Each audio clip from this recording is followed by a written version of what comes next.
야, 윤회는 육체적인 윤회가 있고 정신적인 윤회가 있습니다. 그 말씀은 뭐냐면 우리는 육체와 정신으로 이루어졌죠. 손이 육체는 지수화풍으로 다 돌아가는데 무슨 윤회를 해요? 궁금하죠? 지수화풍도 윤회합니다. 우리가 육체가 태워진다든지 썩어지면 흙물, 공기, 바람으로 돌아가지 않습니까? 그 흙물, 공기, 바람도 또 윤회를 합니다. 어디로 갈 건지.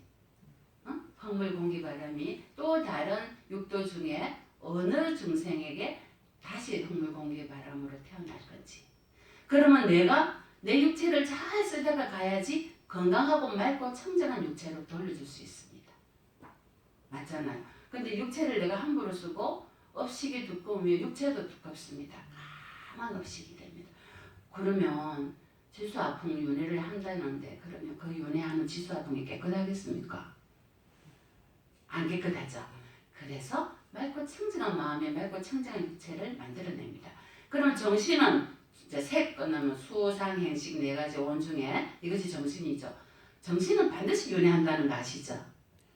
느낌 덩어리들, 지각 덩어리들, 행위, 마음으로 의도를 일으킨 것들이 뭐로 됩니까? 식, 아리아식에 저장을 해서 다시 윤회하는 원인이 됩니다. 식이 뭐냐 마음입니다.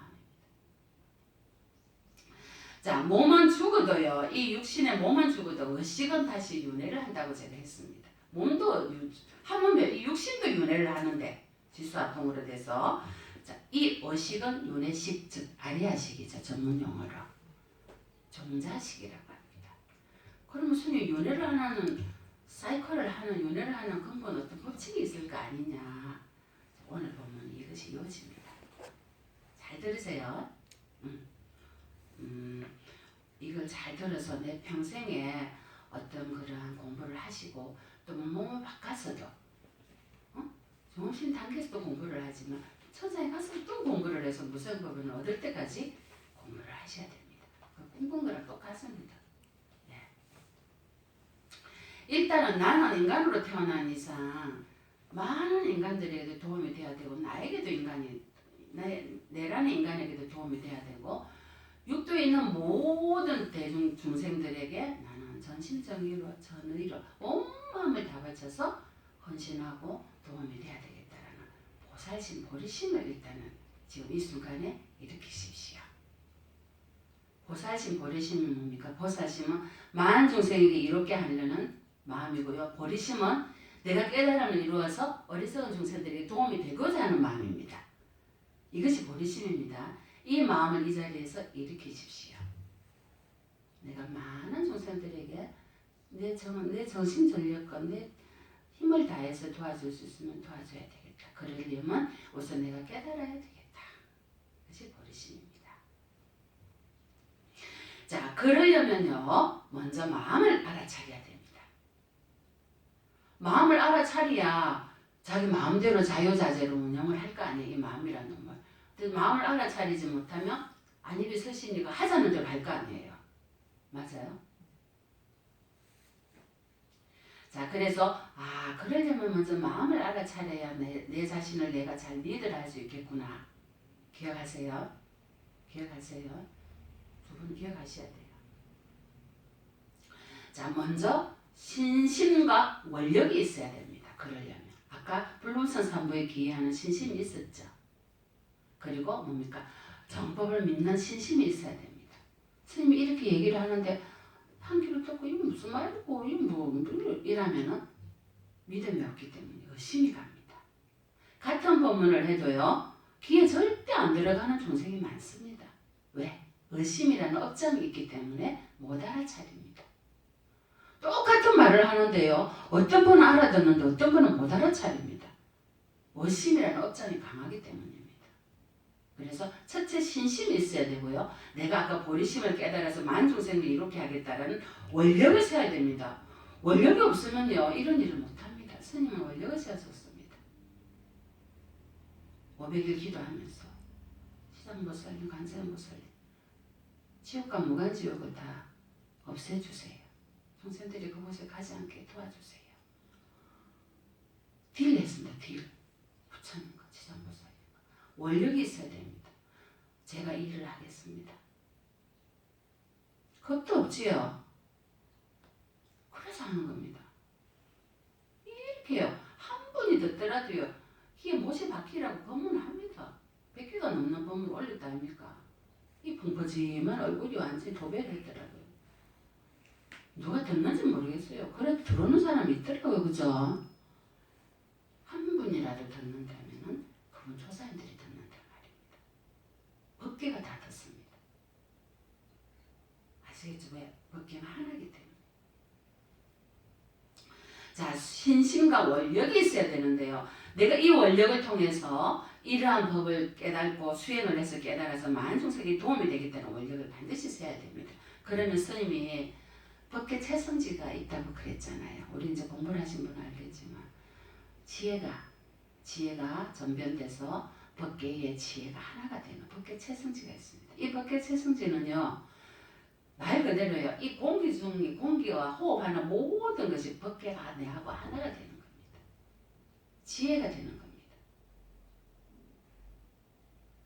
이 지혜 엄청 어려울 것 같죠? 쉽습니다. 쉽습니다. 말 그대로 일체가 모든 법계의 삼자만상이 다 공으로 돌아간다는 거. 물거품으로 돌아간다는 거. 그리고 곧 그것은 지혜라는 거. 나 또한 물거품으로 돌아갈 거라는 거. 내가 일으키는 모든 마음작용이 육바람일 행이 될 거고 그 육바람일 행 또한 모두 다 공으로 돌아갈 거라는 거. 어떤 마음도 일으키지 않는 것이 법계 체성지입니다. 그래서 이런 원력과 신심을 갖고 있으면요. 내가 하는 모든 행위가 다 법계 체성의 지혜가 되는 겁니다. 물 한 방울도.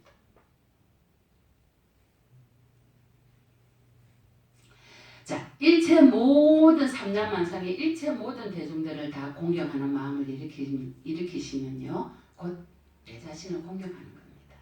그 말은 나도 공으로 돌아가고 삼라만상의 모든 중생들도 공으로 돌아가고 내 조사님들 다 공으로 돌아갑니다. 이 이치를 깨달으셔야지만이 높은 산상의 상품 상승할 수가 있고요. 우리가 말하는 소위 도솔천까지 갈 수가 있습니다.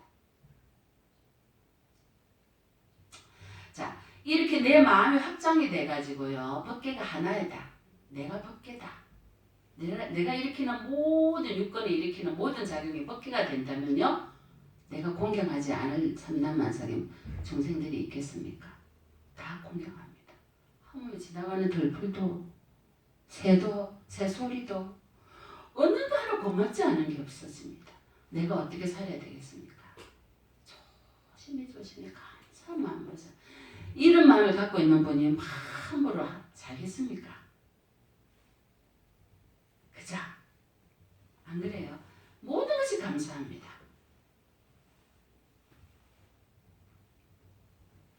그렇게 되면요. 내 마음의 공경심과 공성으로 바뀌게 되면요. 저절로 연민심과 자비심이 나옵니다.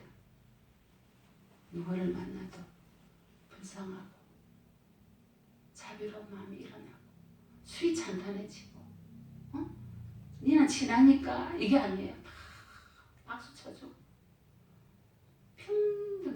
평정한 마음이 됩니다. 이렇게 되면 그래야지만 이 법계가 하나가 됩니다.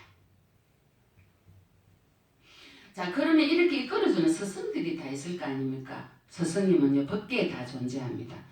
첫째는 불보선 삼보의 부처님이시고요. 또 스님들이시고 가까이는 내 누나고 내 친구들, 내 형제들, 내 친척들이 다 스승이 될 수 있습니다. 내 남편이.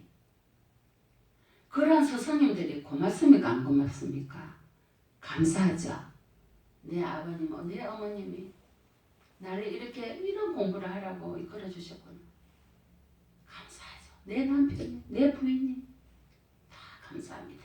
그래서 그러한 스승을 존중하는 마음으로 오늘같이 이렇게 이러한 기회를 또 갖는 겁니다. 조상님이 안 계시면 내가 어디 있습니까? 그죠? 자, 이 존중하는 마음이 바로 법계 체성지입니다. 그 사람 이해하시겠어요? 이만큼의 마음도요. 그냥 일어나는 마음이 없습니다. 내가 일으키는 이 마음들이 다 업이 되거든요. 그래서 업을 만들지 말고 법으로 만들어야 되거든. 그 이의 이영을 비업으로 바꿔야 된단 말이에요. 선한 마음을 일으키고 고맙고 감사한 마음을 일으켜서 내가 이 법계에 어떤 마음의 씨앗을 심어야 될까 생각을 해야 됩니다. 자, 이런 공경심이 있으면요, 안과 밖이 똑같아서 우리 사람이 왜 안마음 다르고 바깥만 다른 분도 계십니다. 이러한 공경심과 공성의 이치를 깨달으면요, 그분이 하는 마음과 말은 똑같습니다. 근데 내가 하는 마음과 말은 똑같는데 상대가 잘못 들어가 깨꼬름하게 삐딱하게 들을 때 누구 탓입니까? 내 탓입니까? 상대 탓입니다. 무슨 말인지 알겠어요? 자기 색깔로 보기 때문입니다. 나는 안과 밖이 똑같단 말이에요. 공경하는 마음과 밖에 최선지혜로. 근데 상대가 어떻게 해요? 깨꼬름하게 보는 사람이 있습니다. 그러면 그 사람은 뭡니까? 자기 색깔로 본 겁니다. 자기 눈높이로. 그것을 자기가 업식을 본 거죠. 그래서 진정한 공경심이 없으면요, 참보에 대한 믿음이 없으면요, 안과 밖이 같지 않습니다. 아닙니까? 진정한 공경심과 진정한 진실한 사람의 마음이 진실해야 됩니다. 이중적인 마음을 갖고 있으면요, 척합니다. 척. 아닙니까? 그래서 사람은 항상 진실해야 됩니다. 한 마음을 하더라, 한마디를 하더라도. 그래야 안과 밖의 마음이 똑같아야지만이 내가 일으키는 마음마다 법계 최선지혜가 되는 겁니다. 내가 마음 한 번 일으키면요, 공덕이 되는 겁니다. 번뇌가 되는 게 아니고요. 우리가 마음이 일주에 1200번 일어났다 사라지는데, 일주에 1200번 일어났다 사라지는 이 마음이 다 공덕이 되는 겁니다. 누구 말 때는 김수월 씨 시에 사뿐히 절여갖고 걸음마다 다 그게 된다든 마음 일으키는 것마다 다 공덕이 됩니다. 어떤 마음? 공경심, 대비심, 연민심, 공성, 법계 최성지. 공덕이 안 되겠습니까? 지금도 코로나 미국은 2만 명, 3만 명, 몇만 명 돌아가셨다고. 이태리는 얼마나 많은 사람들, 50만 명 넘는 분이 코로나에 걸렸대요. 앞으로 한 200만 명 죽을 거라고 생각한대요. 그래서 제가 저중생들한테 우리 법계가 청량하게 미국 갈 일도 생길 것 같아요. 우리나라에서 일단 숨진 분들은 제가 이번 백중 때 입회 올릴 겁니다. 보세요. 한번 일으키는 마음이 법계를 밝히면 이것이 바로 법계 최성지혜가 됩니다. 자, 그러면 스님, 새로운 생을 계속해서 받는 이유가 무엇입니까? 새로운 요래를 계속 받는 이유가 뭐예요? 새로운 생, 윤회를 계속하는 이유가 뭐예요? 가래와 집착입니다. 이런 딱 나와야 됩니다. 자동으로. 가래와 집착입니다. 아시겠어요? 가래는 뭐예요? 감각적 욕망에 대한 가래, 내가 다시 태어나고 싶다는 존재에 대한 가래, 비존재, 새끼, 무새끼, 비존재에 태어나고 싶다는 비존재에 대한 가래. 이 전부 가래입니다. 사바세계에 있는 존재들이 다 감각적 욕망에 쌓여져 있죠. 이 가래가 세 가지가 있거든요. 이 가래 때문에 우리가 다시 새로 태어나는 윤회를 합니다. 그럼 어떻게 새로운 재생이 일어나는가? 이것이 오늘 공부하고자 하는 겁니다. 가래는 내가 좋아하는 거, 집착하고 내 걸로 갖고 싶어 하는 거, 나만을 위해서 존재 주기를 바라는 거. 이게 다 가래입니다. 맞죠? 우리 가래가 얼마나 많아요? 다 가래입니다. 이 가래 때문에 지옥, 악의, 축생, 아수라, 인간, 천사, 육들 중에 어느 곳에 태어나는데요. 존재에 대한 가래는 뭐냐면요. 나는 천상에 태어나고 싶어. 천상에 태어날 거야. 천상에 태어납니까? 가래가 있는데. 어디로 태어납니까? 축생으로 탁 때려집니다. 가래가 있으면 심한 가래는 축생으로 태어날 확률이. 우리 암새똥굴이 있었지 않습니까? 암새똥굴이. 이 암새똥굴이 벌레가 뭡니까? 자기의 미모에 오만하고 무시하고 교만하고 그랬거든요. 그것 때문에 가래가 얼마나 영원히 내 이 미모가 영원히 지속되기를. 그 결과 암새똥구리로 태어나고 수새똥구리랑 그러다가 뭐예요? 딱 태어날 때요. 그 소똥에 딱 태어나요. 태어날 때 거기서 태어나요. 가르쳐주지 않아도 똥을 굴리는 걸 알아요. 가래가 그렇게 만들어내죠. 인간이 태어날 때 가르쳐주지 않아도 엄마 젖을 빨 줄 알듯이. 그리고 어떻게 해요? 아이들도 막 자기 그 집착합니다. 인간으로 태어난 가래가 있기 때문이죠.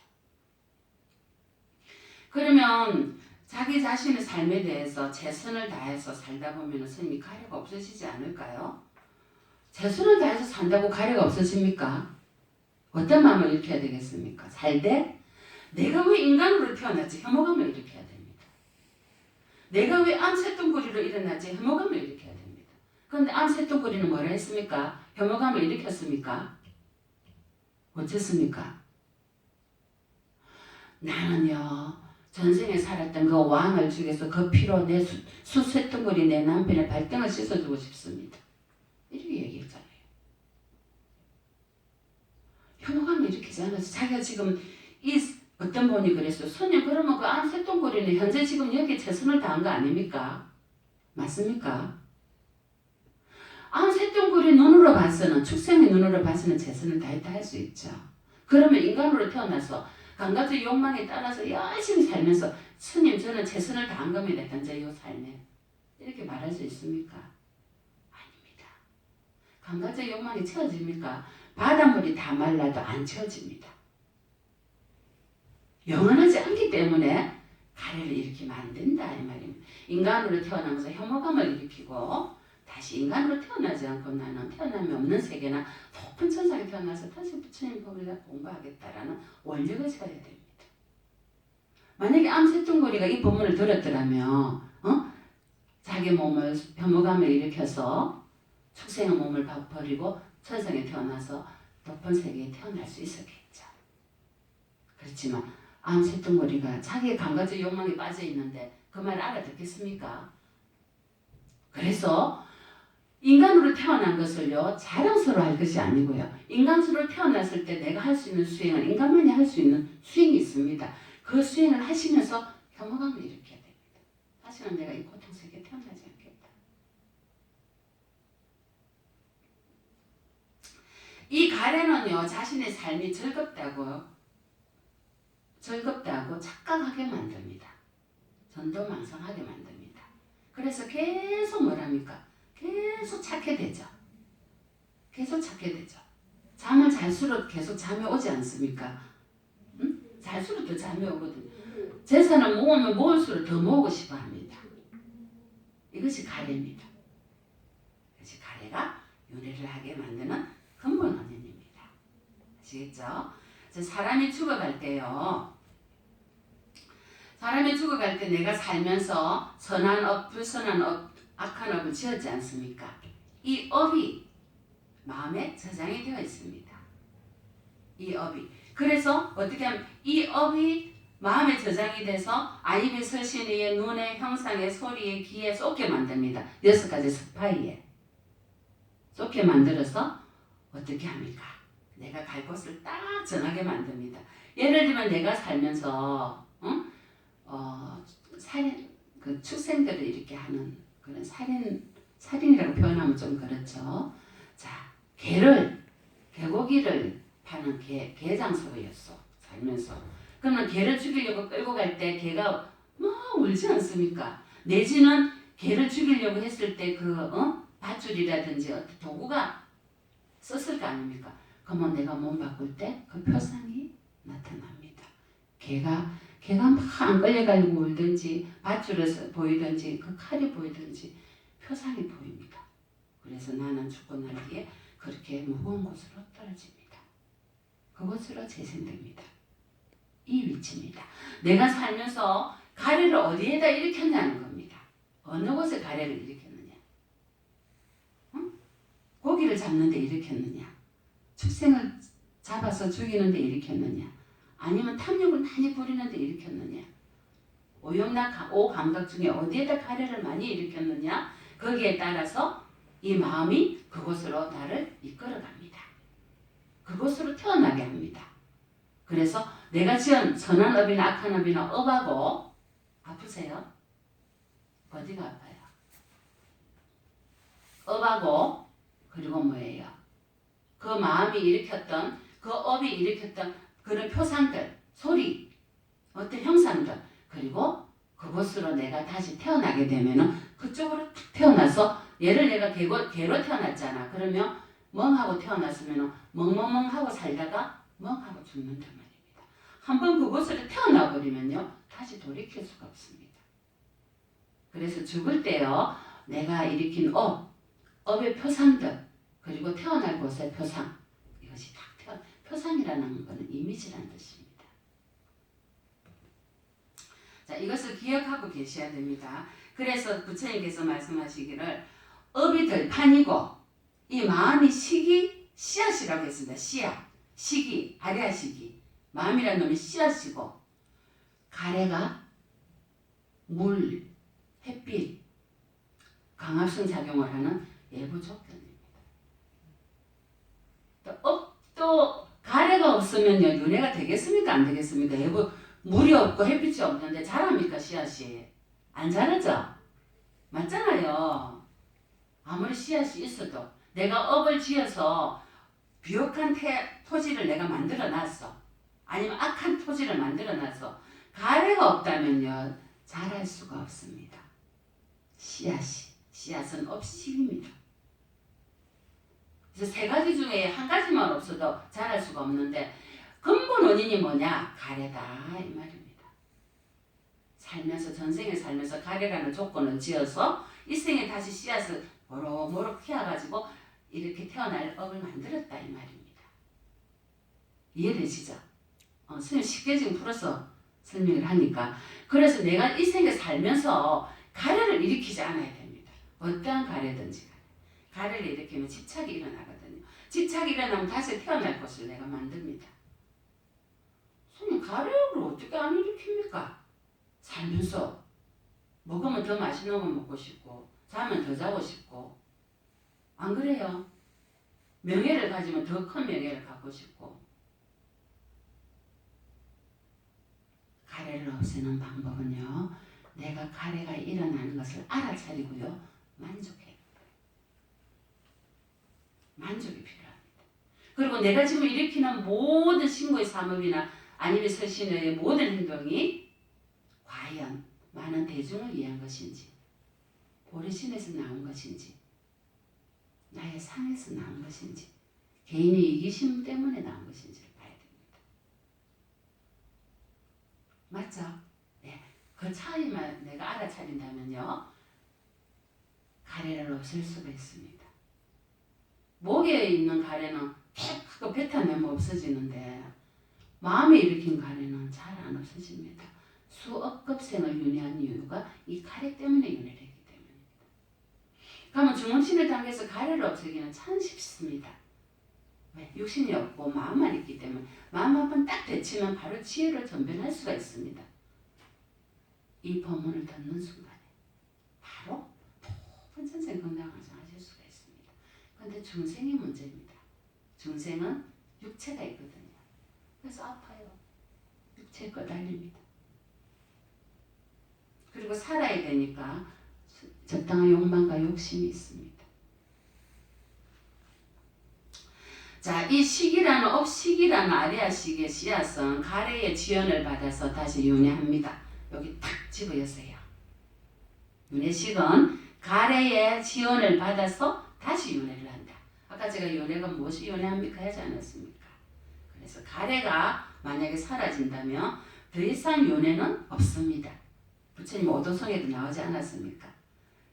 더 이상 나는 가래와 집착이 나의 사대에 물어주게 하지 않겠다 하시지 않았습니까?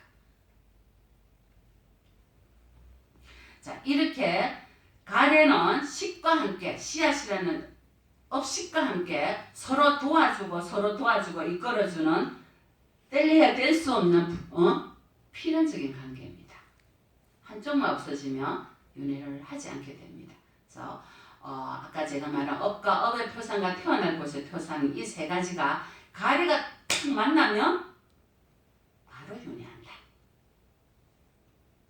네, 이제 기억에 딱 집어였을 거라 생각합니다. 자, 그러면 가래가 없는 업은 없습니다. 맞습니까? 가래가 다 업을 짓게 하지 가래가 없는 업은 없습니다. 가래가 없어지면 업도 없어진다 이 말입니다. 아니 거사님 이해하셨어요? 진짜로 가래가 뭐예요? 감각적인 욕망에 대한 가래, 내가 다시 태어나고자 하는 존재에 대한 가래, 비존재에 대한 가래. 새끼 무새끼도 비존재거든. 모든 것이 다 가래입니다. 근데 아라한이나 부처님은 가래가 있습니까 없습니까? 당연히 없죠. 이미 가래가 다 말라버렸어요. 없습니다. 이 생의 마지막입니다. 더 이상 윤회를 하지 않습니다. 왜? 가래가 다 말라버렸다. 이 말이에요. 소진했어요. 우리는 왜 윤회합니까? 아직 가래가 남았습니다. 어떤 보살님 그러는데 선생님 다음 생에 저는 다시 여자로 태어나서 정말 사랑받는 여자로 태어나고 싶어요. 가래입니다. 싶어요. 이거는 가래입니다. 선생님 저는 다음에요 사회 하시면서 부자로 태어나고 싶어요. 가래입니다. 어나 콩떡? 부자로 태어난 인간으로 태어날 수 있나요? 쉽지 않습니다. 하물며 인간도 태어나기 어렵습니다. 그래서 인간으로 태어났을 때 이 가래를 완전히 소진해야 되는데 완전히 소진한 수행과 기도와 공덕이 필요합니다. 그리고 법문을 자꾸 들어야 됩니다. 부처님께서는요 나는 가래가 완전히 소멸되어서 더 이상 태어나지 않는다. 이 생이 마지막 생이고 더 이상 나를 태어나게 하는 자양분인 가래와 집착은 없다. 진짜. 그래서 가래가 얼마나 중요합니까? 여러분 가래가 이렇게 중요한지 몰랐죠? 응? 어린 암돼지가 가래 때문에 어디로 태어나고 결국에는 뭐예요? 돼지 우리로 태어나. 처음에는요 여인이었는데 인간계 여인이었는데 암탉으로 태어나고 암탉이었을 때 날아가는 독수리가 탁 쏘아가지고 목을 탁 이래갖고 죽었거든요. 자, 그 암탉이 다음에요 왕녀로 태어났는데요. 사원에 있는 암탉이었어요. 스님들이 연보랑 소리를 한 번 들었는데 그 공덕으로 왕녀로 태어났어요. 첫째지는 무슨 뜻인지도 몰랐어. 왕녀로 태어났는데 그러면 이렇게요 법문을 듣고 예를 하고요 이런 엄청난 가래 때문에 윤회를 하고 가래가 없었으면 윤회를 하지 않는다는 이 한 개송을 들었지 않습니까? 그럼 어디로 태어나겠어요? 몸 바꾸면 도솔천에 태어나요. 지금 이 나가는 이 법문이 이 쉬운 법문이요. 여러분 도솔천에 태어나게 합니다. 하물며 지나가는 스님들 엎지르는 개송 하나 딱 들었는데 왕녀로 태어나서 암탉이 근데 이 왕녀가요 수행하고 스님들 그걸 암탉했을 때 들었잖아요. 그 기억이 있어서 수행성이 됩니다. 왕녀였는데 수행성이 돼서 하다가 우연히 변수에 구들이 있잖아요. 하얀 구들이. 구들이들은 거기가 너무너무 더러운 거지. 우리가 볼 때는 더러운 것인데 그들은 거기서 어떻게 해요? 똥물을 먹으면서 만족하거든. 맞잖아. 암새똥구리가 소똥 먹으면서 만족하고 수새똥구리를 따라다니면서 전생에 자기 남편인데 왕을 죽여서 그 피로 지금의 남편의 다리를 씹혀주고 싶다 하지. 어렸으니까. 구들이들은 서로가 너무 좋아합니다. 막 배부르게 먹습니다. 그리고 통통합니다. 왕녀가 수행성이 돼서 왕녀가 그걸 보고는 탐욕감을 일으킵니다. 자기에 대해서. 나도 인간이 나로 태어나가. 어? 나는 죽으면은 어떻게 됩니까? 지수 앞으로 돌아가고 또 어디로 가지? 저 구두리로 태어날 수 있지 않냐는 거죠. 맞잖아요. 구두리로 안 태어나는 법 있습니까? 어떤 스님이 가사에 집착해서 이로 태어났는데, 어떤 여인이 자기 외모에 너무 집착을 해서 몸속에 이렇게 돌아다니는 구더리로 태어났지 않습니까? 벌레로. 자, 이 벌레가 들끓는 그 구더리를 보고 혐오감을 일으켜서 그걸 수행의 대상으로 삼았습니다. 그래서 초선의 선정이 됩니다. 초선의 선정을 삼매에 들어서 초선의 선정을 얻습니다.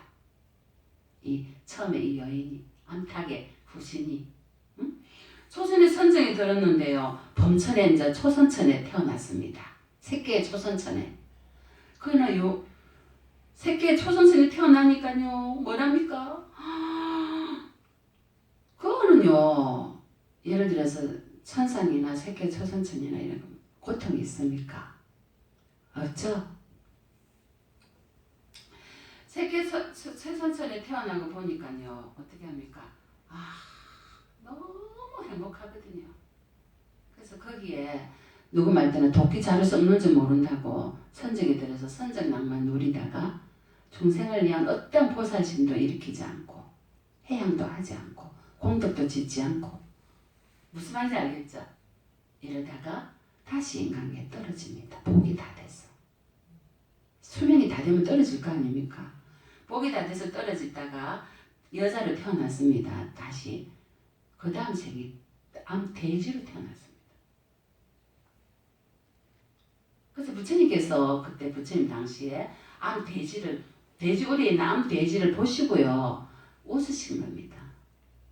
자기가 세계천상에 태어날 그런 복도 지어놓고 초성까지도 얻어놓고 해양할 줄 모르고 보살심을 이렇게 한 번도 보리심을 일으킨 적이 없는 거라. 아까 제가 원력이라 했지 않습니까? 원력. 한 번도 원력을 세워서 만중생을 내가 위해서 해양을 하겠다라는 보리심을 한 번도 일으킨 적이 없습니다. 그래서 다시 암돼지로 태어난 겁니다. 자기 혼자만 만족하고 살다가. 우리가 일으키는 보리심이 얼마나 중요한지 압니까? 보살님.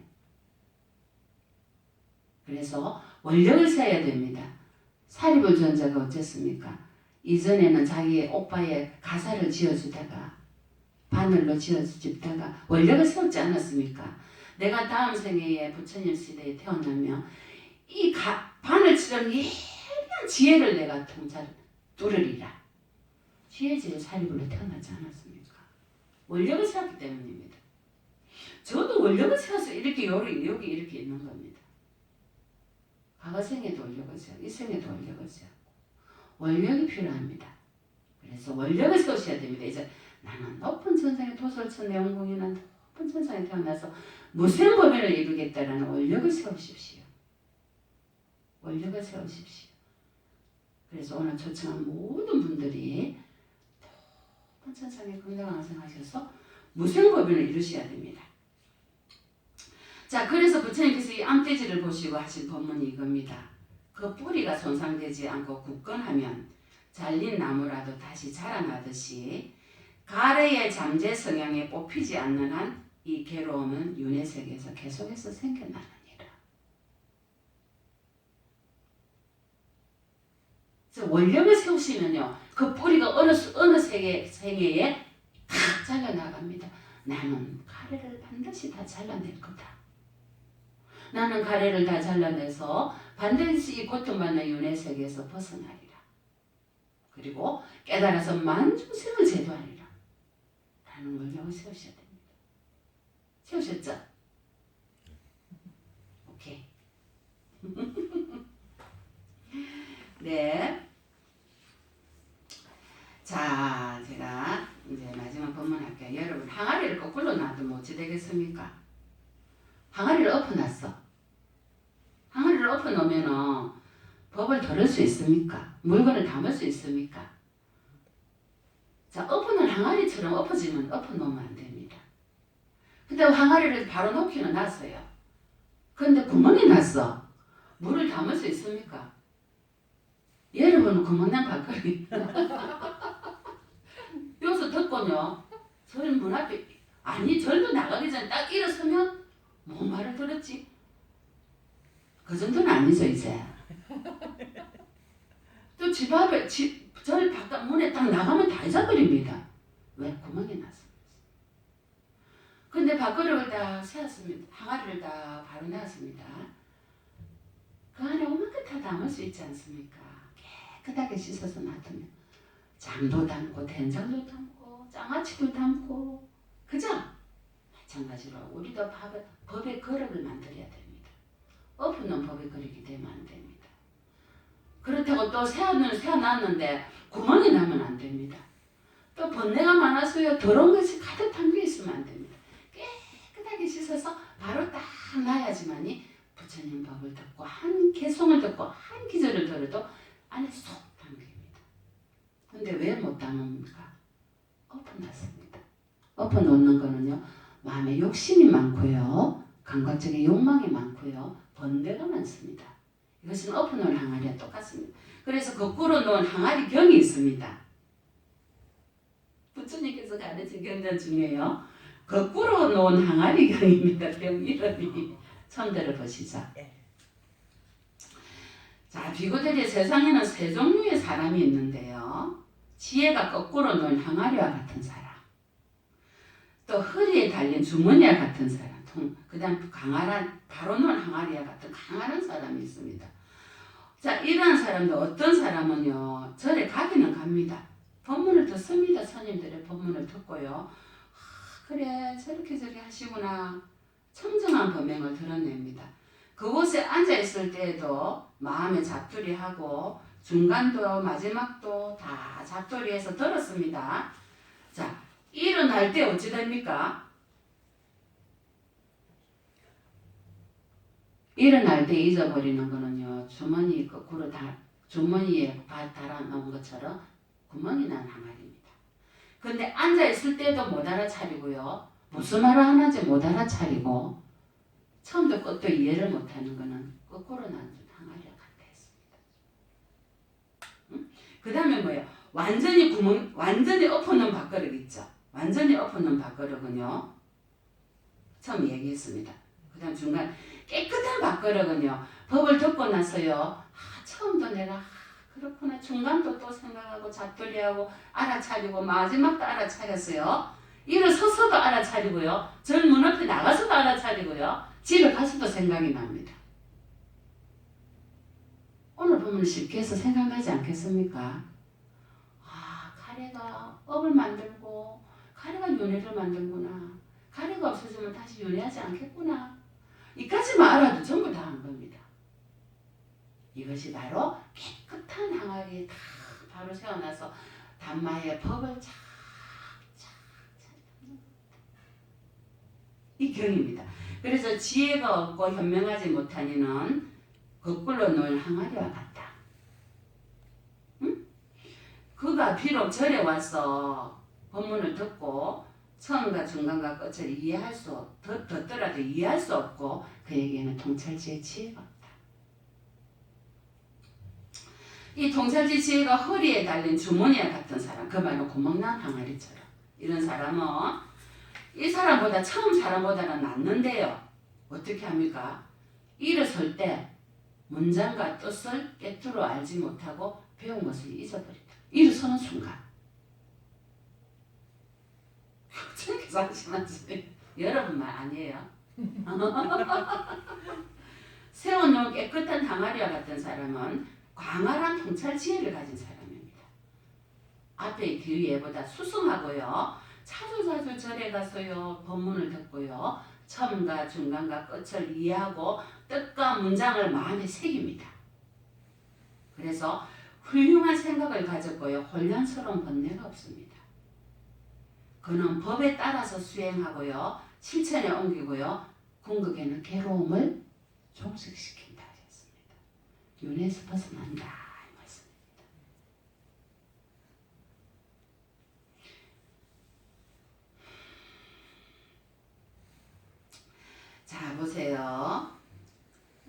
정했어요. 법의 형상이 있는 것이 아닙니다. 법은 구하는 것이 아닙니다. 법은 형상이 없는데 왜 사람들은 형상이 있다고 분별심을 냅니까?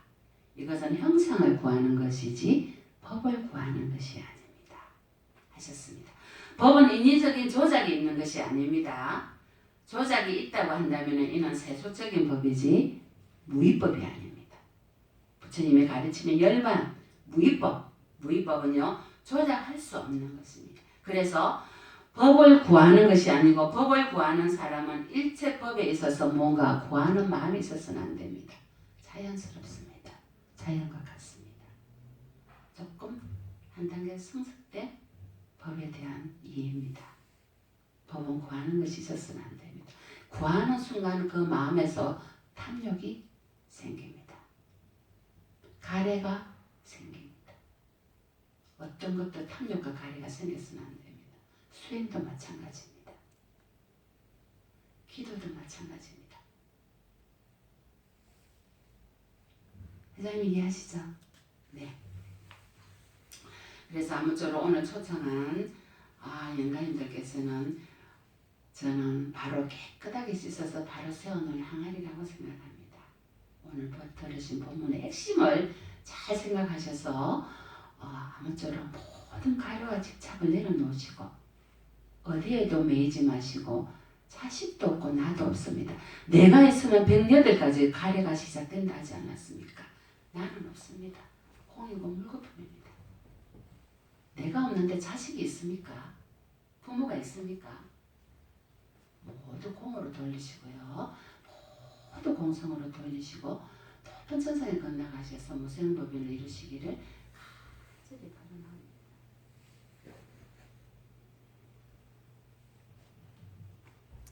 꺼연자. 저들 꺼졌네 배? 아니 되고 있습니다.